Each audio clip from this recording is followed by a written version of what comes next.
तो नमस्कार। देखिए, पहली शादी छिपाकर अगर कोई व्यक्ति दूसरी शादी करता है, यानी कि पहला विवाह होने के बावजूद बिना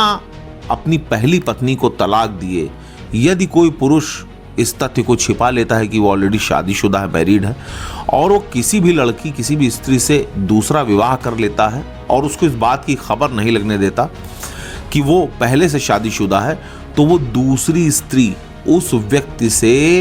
भरण पोषण प्राप्त करने की पूरी तरीके से अधिकारिणी होगी। ये फैसला दिया है माननीय उच्च न्यायालय इलाहाबाद खंडपीठ ने अपने एक ताजा निर्णय में, जिसमें 125 सीआरपीसी यानी कि भरण पोषण से संबंधित जो मुकदमे होते हैं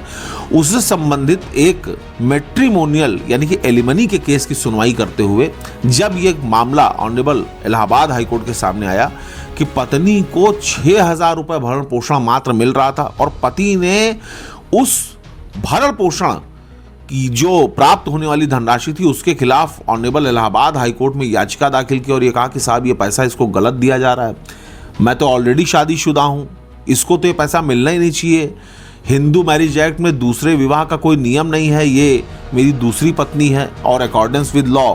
मैं इसको पैसा देने के लिए इंटाइटल्ड नहीं हूं, ये किसी प्रकार से भी मुझसे भरण पोषण प्राप्त नहीं कर सकती। तो ऑनरेबल इलाहाबाद हाईकोर्ट ने पूरे मामले को परयूज करने के बाद ये पाया कि उस व्यक्ति ने,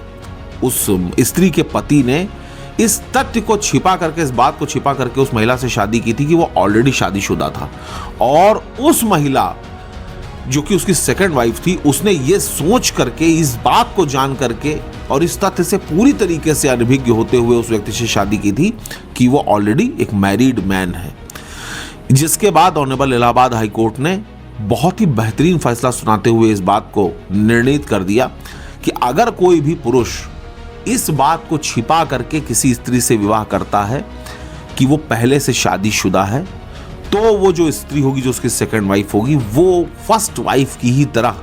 एलिमनी की धनराशि प्राप्त करने की अधिकारिणी होगी और उस व्यक्ति का यह दायित्व होगा कि वो अपनी उस सेकंड वाइफ को भरण पोषण की निर्धारित धनराशि अदा करे। और इसी के साथ साथ ऑनरेबल इलाहाबाद हाई कोर्ट ने उस महिला को पारिवारिक न्यायालय द्वारा बांधी गई 6,000 रुपए मासिक धनराशि जो कि एलिमनी के रूप में थी, उसको बढ़ाकर 12,000 करते हुए इस निर्णय को हमेशा के लिए अभिनिर्णित कर दिया। धन्यवाद।